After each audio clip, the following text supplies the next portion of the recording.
Hello. So is this Good morning again. is this the first of the series? It's the first forum of the series. They Okay. started the sermon series last Sunday, but you're the first artist to Okay. speak with us. And Awesome. next week there's going to be one on poetry, and I've forgotten what the successive ones are. So, Nice. but you're our artist in residence, right? I know. Yeah, yeah. When was it that you did the installation? Um, when was that? Was it the I fall can of look at the 2019? uh Doesn't matter. It's here. pre-COVID, we know that. It was no, actually it was post or like post During? the um post the thick of things, I guess. Oh, Where so it was is like a year ago then. Yeah, here I have the date here. June 12th of Yeah, I haven't, 2020. okay, good, thank you. I haven't been in the sanctuary for 15 months, so I didn't Oh, wow. remember that Yeah. that they were up. I've seen pictures of them in the sanctuary, but I haven't been there in person yet. So Yeah. that's wonderful. So June, yeah. Yeah, I was actually I thought right at that point, I thought that the congregation was gonna come back. Right.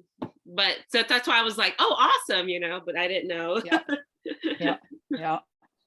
Well, I have a very brief introduction that I'll offer, and I'll say just a word about that. But I'm mostly gonna, because in your presentation you do such a lovely job of introducing yourself and where you're coming from. So Also, would I be a co-host so I am able to control the slides? Just wondering. yeah, I just got a weird message that I was signed out because somebody else signed in from another device. So I've got to figure out what's going on That's weird. Yeah. because we're still on here together. Yeah.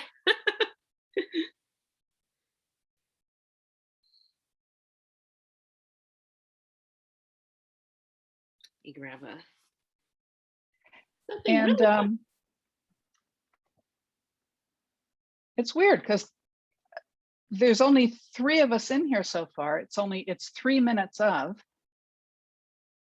and I took the link out of our church newsletter.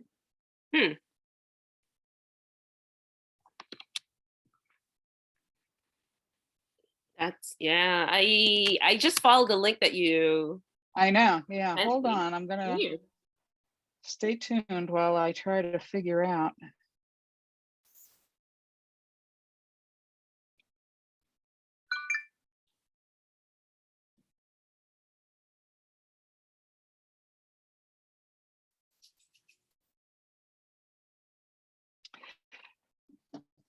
You're Shirley.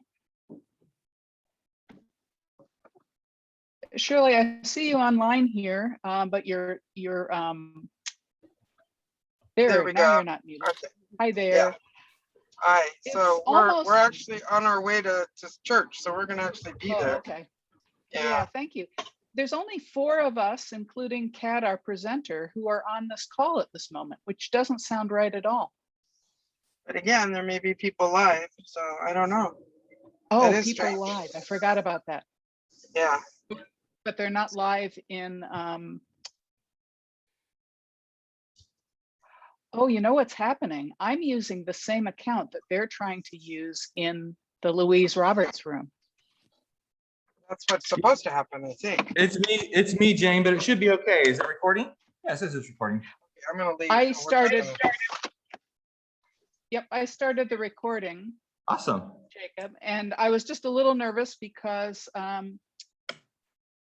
there's only now 4 screens live, I think. So are there folks in the Louise Roberts room? There are folks in the Louise Roberts room. And you are broadcast on our screen. We are officially hybrid. Oh, Yes. nice. Now, will we be able to see you, or just that you will see Kat? So we will see Kat. and they'll be, so let's see. Debbie, do you want to ask a question? Let's see if they can hear your question if you ask a question. Hi, Jane. It's nice to see you. Hi. Hi, Debbie. That's good. We can hear you. Okay, awesome. I have a mask on, so that's good. That was a Perfect. little murky. Okay. Let's see here, full screen. This is the first hybrid session that we've done with our Yeah. speaker, and in this case, your host being remote and folks being in the room there at church. So everything's new again, right? Yeah. Just going with it. Yeah, we're going with it. Just go with it. So Jacob or Debbie, let us know when you think we're ready to roll. It's just 9 o'clock now. Okay, yeah, usually people jump on at 9:01, so. Yeah. We'll But wait- Louise Roberts' we'll room wait is just- ready to go when you're ready to go. Okay. Mhm. Okay. Well, I think we'll Yeah. begin then. Hi. I'm Jane Heckles, a member of the Board of Adult Ed, and it's my privilege to be your host on Zoom this morning for the first of our artists in the series Created to Create. We're picking up on the sermon series, and we're thrilled to introduce to you our artist in residence, Chiu Phillips. So welcome to those of you who are in the Louise Roberts room. We can't see you, but you can see our presenter. And she's going to present something on the screen as well and share her screen. So hopefully that's going to go smoothly, and we're going to learn how to do this hybrid thing. So about a year ago, Kat's art was installed and graces the pillars in our sanctuary at church, but some of us, like me, may never have seen them because we haven't been in the church since then. Some of you will remember, and you'll remember again now. So we're really happy, Kat, to have you back with us as a continuation, a fulfillment of that installation of your art, and really excited to hear about your creativity and how you share that in the world. So we'll go ahead and we will all be muted. Kat's going to do a presentation, and as always, we'll come back toward the end with some time for discussion together. So thank you and welcome, Kat. Thank you. Thanks for having me this beautiful Sunday. Let me get this started. Let me share my screen here. Here we go. Let me get this going. Sorry. There we are. Okay. You'd think after all those Zoom meetings, I still like navigating everything on my computer. Okay. Sorry, that's for me. Okay. But yeah, I'm just very happy to be here in this Sunday morning, and sorry. And this is just a little background about me.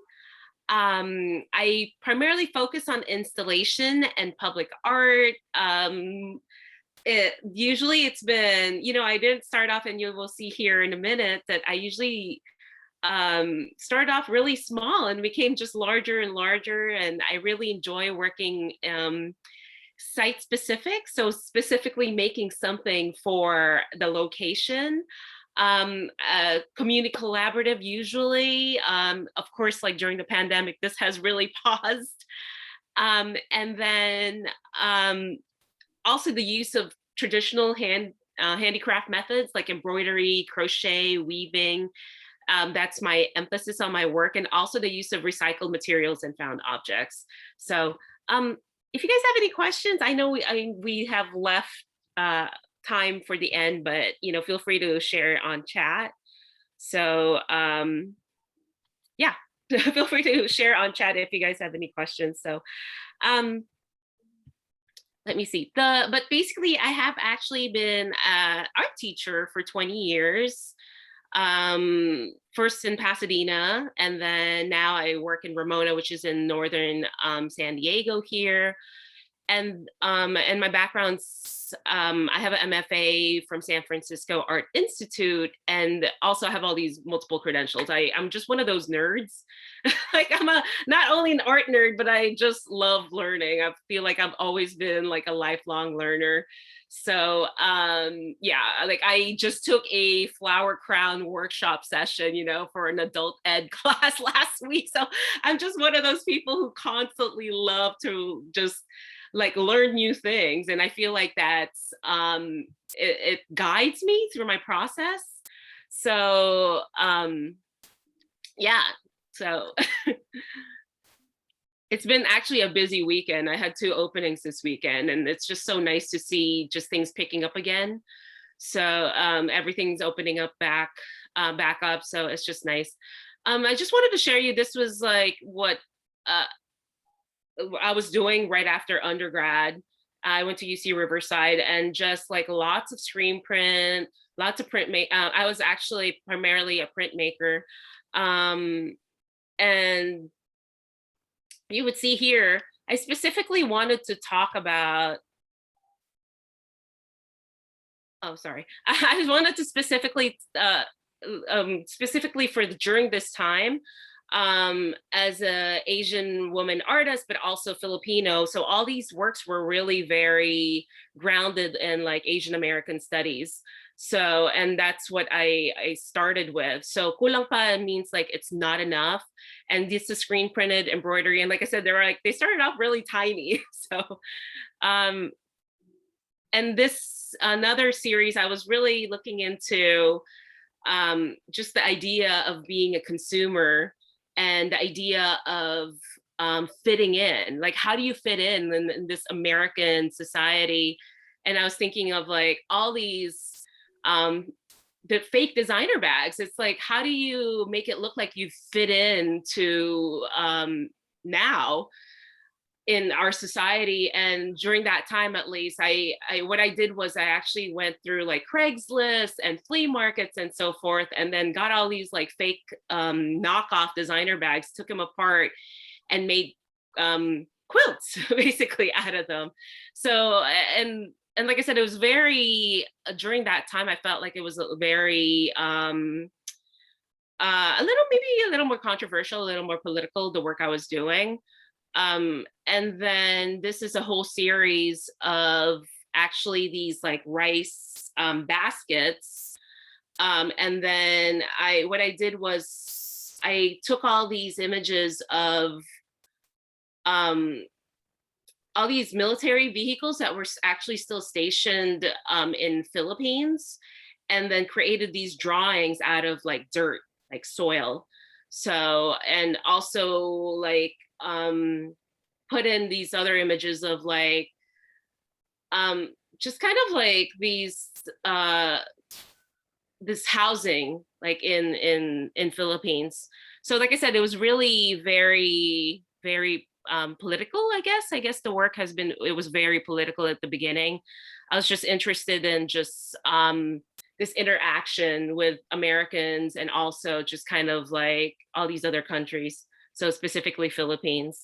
So, and I wanted to share all this to you guys because there's an evolution, from like very, intimate to like more public, public persona, I guess, of my transformation.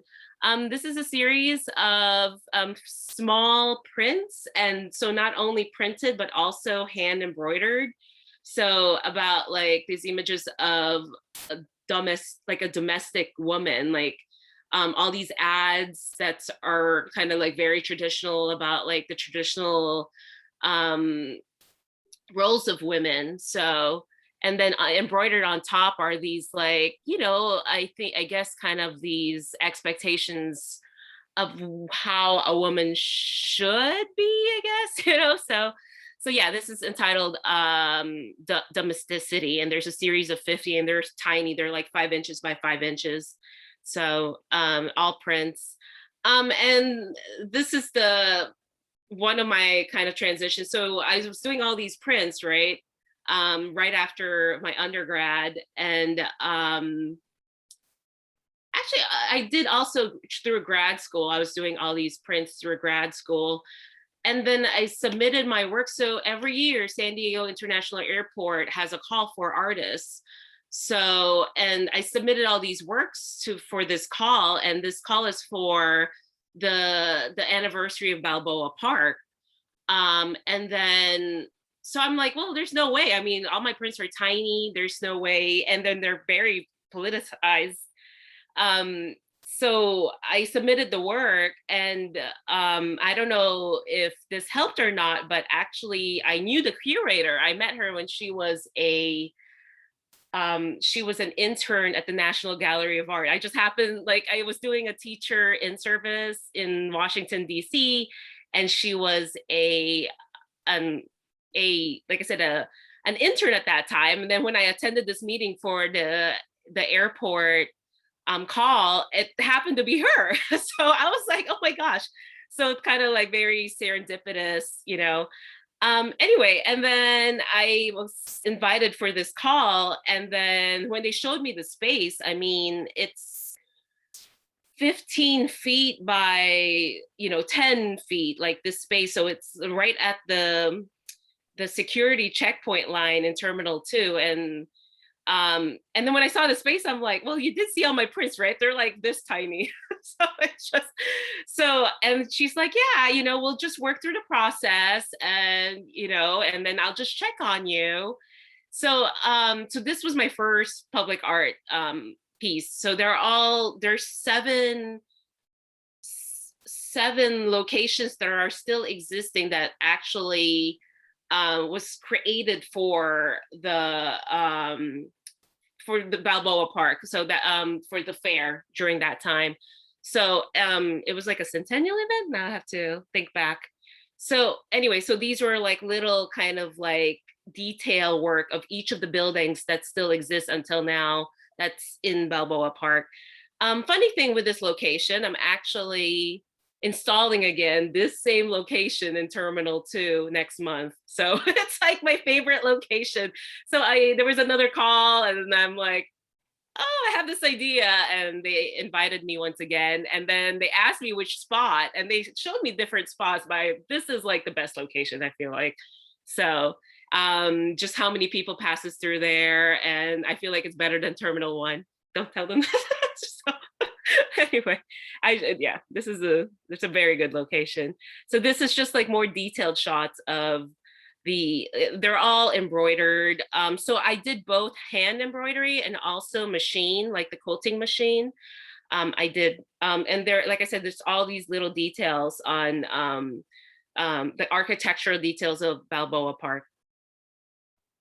And then the next call is for how San Diego Airport is a port of entry. So I wrote this proposal on how the Filipino and the Latino population, and there's a lot of similarities, and specifically with the Manila-Acapulco trade route. So this is a barong, which is like a traditional Filipino garb, and the guayabera, which is like a very traditional Latino also wear, So basically they're back to back. One is barong, and one side's a barong and the other side is the guayabera. And what I did was on the Filipino barong, I actually got all these I embroidered all these Manila galleons on the this traditional formal wear for Filipino. And then on the guayabera, I actually printed and embroidered all the trade route. So from, like I said, from the Manila-Acapulco trade routes during that time. So, and it's just interesting because when I was installing this piece, people who were just kind of like waiting there, they just start telling me kind of like how they're connected to this piece. And you do these and you have your own perspective, and you don't know how people are going to interpret it. And this is just interesting to me that people were coming up to me and telling me how they see, how they actually connect to the piece. So, um, oh, and because of that, and because of my background in education, they asked me to collaborate with High Tech High, which is one of the high schools here, and then connecting the port of entry exhibit with the High Tech High students. So this is how I usually format my lesson plan, and also how I also see my artwork. I think as an educator, I'm just like trying to focus that it's interdisciplinary. So it's not, and to my students, I always say like everything's connected, and you have to kind of think of it that way. So for High Tech High, we were partnered with a local organization that interviewed 23 refugees. They also they wrote a research paper detailing and interviewing those their findings from the refugees regarding like the geopolitical environment and history of where they came from. And then basically they had to create a visual interpretation of like all like the information that they gathered from the refugees. So because I was using all these watercolor and embroidery in the last project, that's what I actually proposed for the students. So these were all just watercolor paper, and then they printed on the paper and also embroidered on the paper, and we put all their work together and then created almost like a quilt. So, and they're just beautiful. And this was quite an undertaking actually, because within one day I had to do an intro watercolor and an intro embroidery to about like 150, no, probably more. Yeah, students. So yeah.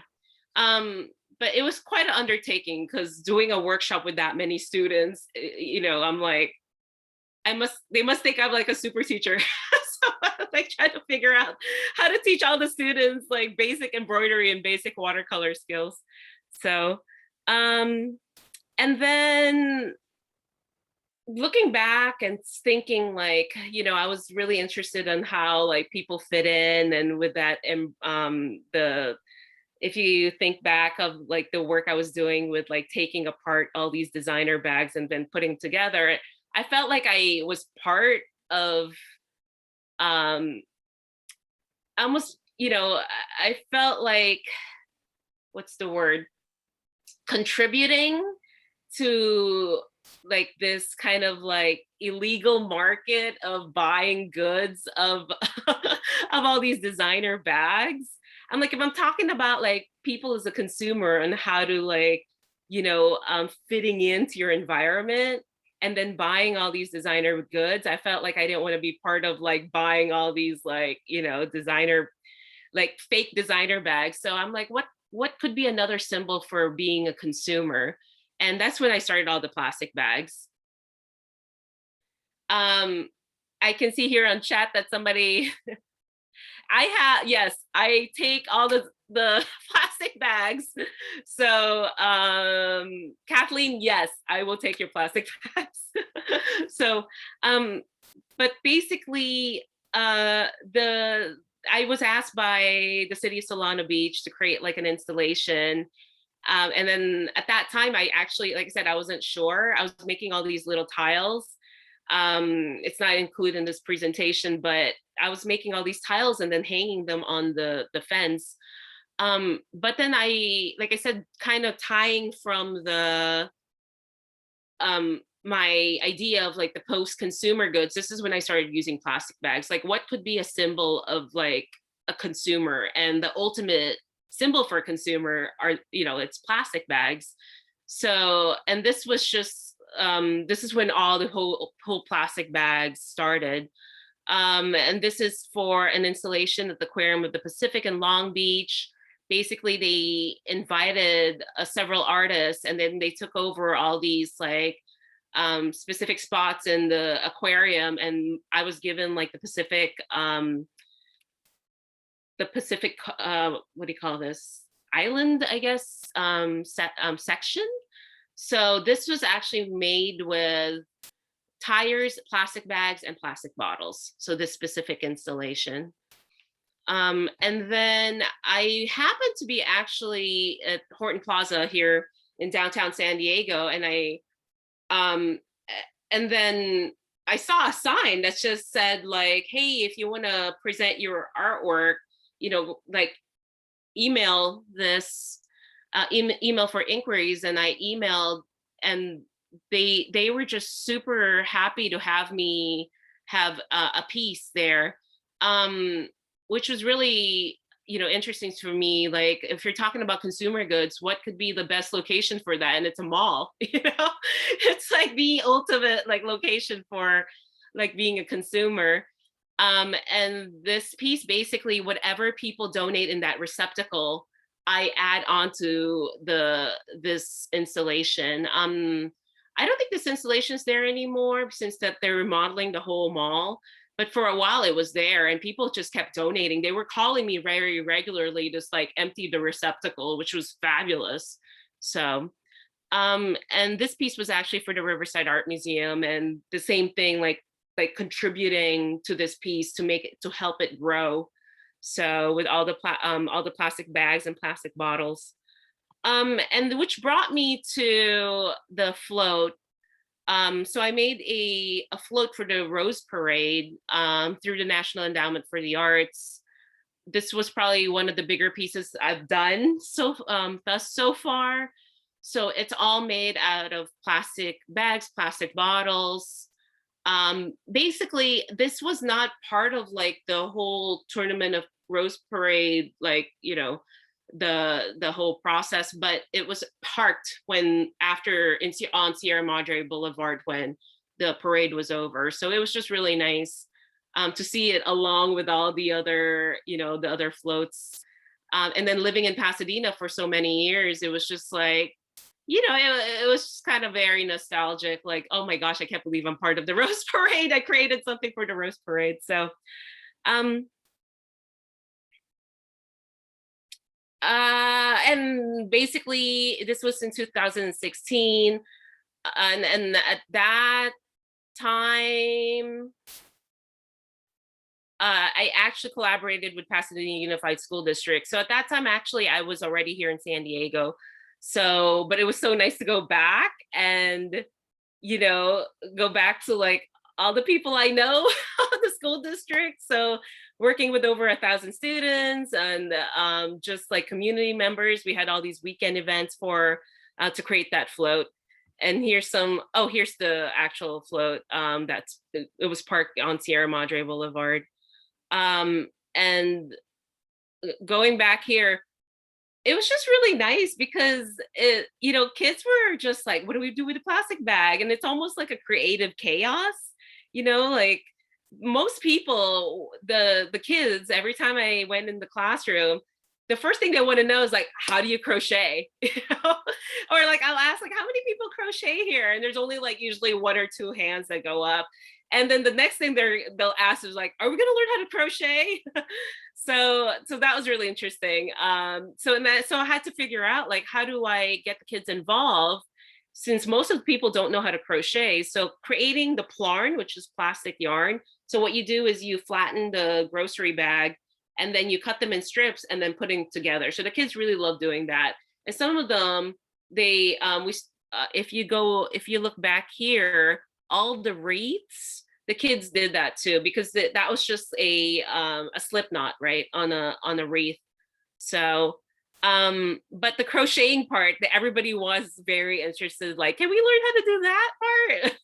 So, and then this is just a whole, like, because of that, it's just like a whole series of public art pieces. This is for the city of Atlanta, the Beltline. So I created these like kind of quilt squares, and then just put them on the fence.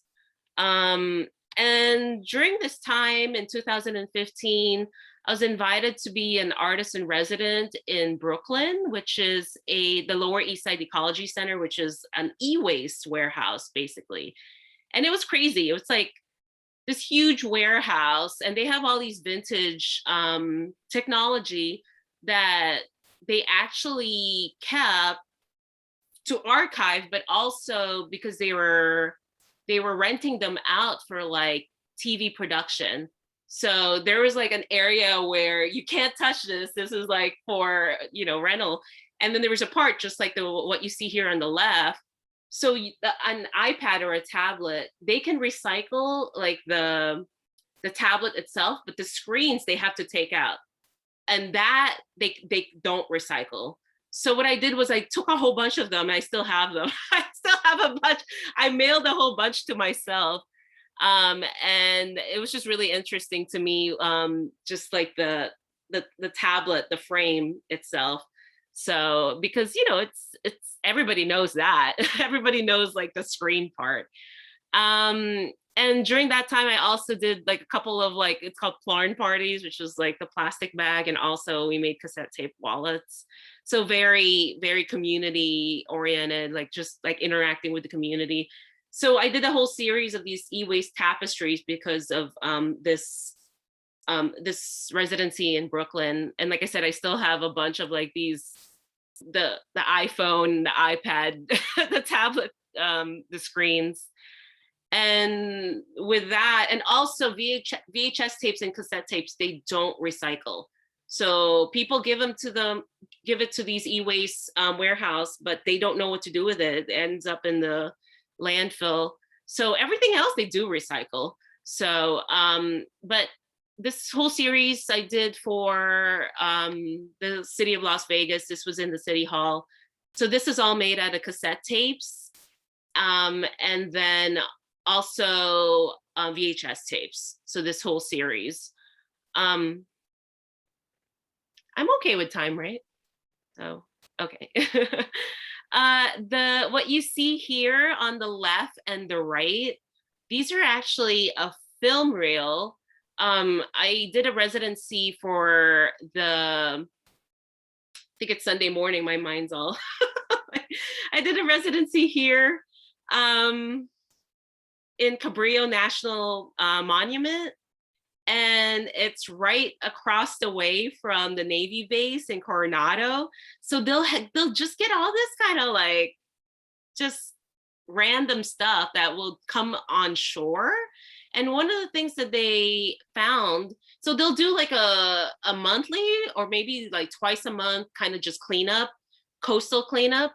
And one of the things they found was this whole reel of a Navy training video, which was weird. It just kind of like came into shore. And they gave it to me. So this, and I was looking through it. It was just some really like an instructional not video, but film. I don't even know what it is. So that's this whole film reel is from, you know, what we found on the coast, on the coastal cleanup. And then the one that you see here in the middle are just kind of like the negatives from a camera. So. And once people find out that I've been using these, people just donate. That's how I crowdsource. I feel like people just donate them to me, and just being resourceful and like, what do you do with all this kind of like, with this rapid technological advancement? What do you do with all these kind of like, post-consumer goods? Like, what do we do with it now? Especially if you can't recycle it with stuff like this, And I think it's a nostalgic and also kind of lovely idea to know that it's being reused. So I did this for the Nashville airport. It's for Bonnaroo, which is like the music festival in the South. So the 3 rings is actually the Bonnaroo symbol. So these were about 7 feet. Did it say here? Oh. I believe the rings were about 7 feet in diameter. So, and this is from Gowanus, the Brooklyn, the Lower East Side Ecology Center. So Like you can see all the CDs, the iPad covers, like all the iPhone covers. So this was sourced from like that residency I did in Brooklyn. So the funny thing with this piece was that it's in Lancaster in Pennsylvania, and then somebody contacted me here in San Diego, and she happened to live. Her parents live in Lancaster, and she was traveling to go to Manhattan, and she saw my piece, and they wanted me, and she goes to school here in San Diego, and we were supposed to do a project together. It was just, this weird kind of like, like, hey, I saw your piece when I was going to Manhattan, but now I live in San Diego. It's like, anyway, it's one of those like serendipitous things again. Back in 2015, another very supportive public artist is for a City of Vista. They do a call out every year, and I proposed this piece with plastic bag, and the idea of kites, like, it's whimsical, another nostalgic piece, and like, wouldn't it be funny? I feel like I start off with that phrase all the time, like, wouldn't it be funny? So I created these kites, which you really can't, it's not light enough because it's made out of steel. Like, wouldn't it be funny if we, it's made out of plastic bags? You see these plastic bags like kind of floating in the air. Like, wouldn't it be funny if if these kites are made out of like plastic bags? So this one actually is kinetic. It moves like a weather vane. So that's a funny question, that regarding kind of the preservation of plastic bags, because I have a couple pieces out right now, one in O'Fallon. Here, I'll show you guys. This was in Amelia Island. So I've done 5 of these kite sculptures, and they're all temporary. So the one here on O'Fallon is doing really well. It's in Missouri. And then at the same time, I did the project for Palm Desert, and you guys, would know the scorching desert sun. So the one in Palm Desert is actually it's not faring as well as the one in O'Fallon. So, and they were treated the same. I put like a weatherproofing solution to it, but that's a trouble I've been having with the kites, because depending on like the geographical location of these public sculptures, I've been having trouble. Like the Palm Desert one, it's beautiful when I first installed it, but now because it's been out there, Santa Ana winds and all the, this 100-degree weather in Palm Desert, it's just not looking as glorious as it should be. So compared to the one O'Fallon, which I'm like, well, that's kind of weird because of like the Midwestern sun, and like it's gone through snow and it's okay compared to the one in the desert. So yeah, like preservation has been that's been a key thing in my mind. What I have been doing, I just about to install one in the city of Roanoke in Virginia. So it's a combination of plastic bag and also HDPE plastic pellets, which is from milk jugs. So that one, I want to see how it actually does in over the course of the 2 years that's installed in a public space. So like I said, I'm still, I feel like the process for me, it's kind of fairly new still, and I'm trying to figure out like how I'll make it last longer within that 2 years. The white works well, I feel like, the white plastic bags, but like the colored ones, because of the dye, it's just been fading like crazy. So, and everyone else are like, oh, it looks fine. But for me, I'm like, oh my gosh, it looks faded. So yeah, that definitely conservation and preservation's been like a key thing for me for this public art pieces. This one was for the LA County Fair. They invited artists to create work for the for Route 66. If you guys have ever driven through the Apple Valley area, there's the Bottle Tree Ranch there. It's all made out of like just just bottles, and the whole installation, it's this, it's somebody's house. It's all just made out of just metal, uh, like a metal, I don't want to say, like a metal base, and then they just stuck all these bottles on it.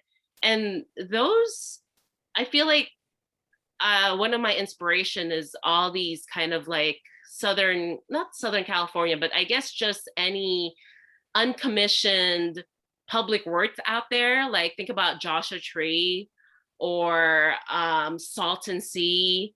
Those are so fascinating to me because of the love of creativity, for the love of like being a maker. People just make this stuff, to for the love of it, and that's fascinating to me.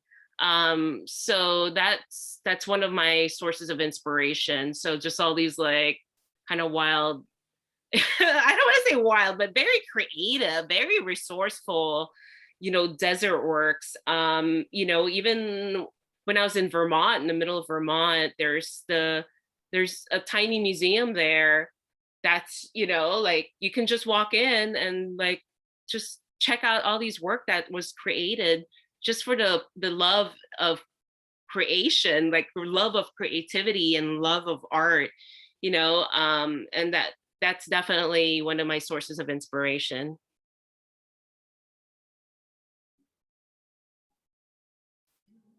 Yeah, I mean, I think, like I said, this just for people to just visit. What another residency I did was in Detroit. It's the Hamtramck Disneyland. And this guy basically just made this whole kind of like a Disneyland in the middle of Detroit. And, now it's a artist in residency. So that was super cool. Just like staying in his house and then going in the backyard and checking out like it's kind of falling apart now. They've finally got like a a nonprofit, like all these donations coming in to preserve this piece. But anyway, that's one of my, like I said, that's definitely very inspiring to me. This is actually, this piece, it was in Little Tokyo at the Japanese American National Museum, but recently the city of San Diego, the civic art, it's been part of the civic art collection. So this has been purchased by the city of San Diego, which was super awesome. so I'm like, when I was giving it away, I was telling them all these instructions, like, okay, remember, like all the reels is the front, and make sure it's not in direct sunlight. It's like a baby, like, no. Yeah, but I'm very pleased. This is part of the civic collection now. And as I mentioned, that when people started finding out all these e-waste, basically electronic waste, that I've been making like kind of a reborn, new found life for it. I did a project for my old alma mater, which is College of the Desert. I did a project with them, and then they were actually collapsing their art history slide collection. They were digitizing everything. So all the pieces for the slides here is from the College of the Desert, and they're all art history, like art history slides. So it's super cool. Creating art out of like archived art, which is really cool to me. So what I did was I went through their like I still have a whole bunch of these slides, but these are all like the glass slides. So and I created these lanterns for the city of Redmond. And then they actually light up. So you have a nice, like different kind of perspective of it from the daytime versus like the nighttime. So, and then so this was an event for the city of Redmond. And when I was kind of just listening to what people were talking about, it was a lot. Once again, I feel like nostalgia is a big inspiration to my work, just kind of like when this father was talking to his son about like, oh, this piece is called Recollect because you're recollecting these, this nostalgia with the slides, but also kind of like these art history images, So I'm like, yes, they get it. So, and of course, I made these pieces that, when I was creating this, I didn't want to, I feel like I didn't want to compete with all these beautiful works that was already inside the church. And I felt like I needed to be more subtle. So, like, how do you compete? How do you compete with these beautiful stained glass, So I don't want to. I feel like I just wanted to contribute and, a little bit more peace. So, but I feel like now, where do I go from here? So I wanted to make more permanent works. So doing a lot more ceramics and mosaics. This is actually made out of wire. And then just something more interactive. So I'm actually going to Minneapolis during the summer and creating like this house made out of plastic, like this was just like, I feel like this was like a small version, just kind of playing around with it. And then now I'm making a little more permanent structure made out of the milk jugs I was talking about, the HDPE plastic pellets, and then creating a more interactive piece in public art. So another interactive piece I made for a park in LA. So yeah, this is plastic nesting. You can actually, swing on it. But and I think that's I have more current work that I've been playing around with the plastic, but that's just to give you guys an idea of like the evolution of my work and just and some inspiration that Thank you, Kat. Thank you so much. If anybody could illustrate the theme that we have right now, created to create, it's you. Okay. The ways in which you've created all these different pieces and different media and different subjects and different designs. And I love your spirit of wouldn't it be funny if, or how could we make stuff out of that? So I want to invite people to unmute.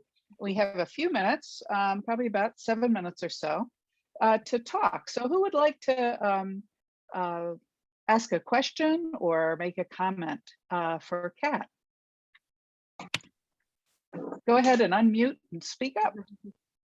How do we get like cassette tapes and things to you? Oh, I'll pick it up. So, I just recently moved and I have Spotify now, and I have like worth of 8-track CD, well, cassettes and stuff that I'm going to be going through to see. I'm keeping my collector series, but other than that, I'm gonna get rid of them. yeah. And I didn't know what to do with them. So this sounds perfect. Is it possible to drop it off? Okay, drop it off the Well, tree. Yeah. right now, I'm in a wheelchair. I have no transportation at the moment. I'm trying to figure a way to get to your church. I'm still working on transportation. So Okay, well, we'll work on that. But I think it's a great question, Jan, and I think we can talk with our staff about maybe making a location within the church, a donation bucket or something where we could start collecting things for Kat, and then when there's enough to make a pickup, we could let you know. But I think that would be a really fun way to participate in your creativity. Yeah, thank you. exciting. Yeah. Definitely for donations. I'm all about crowdsourcing.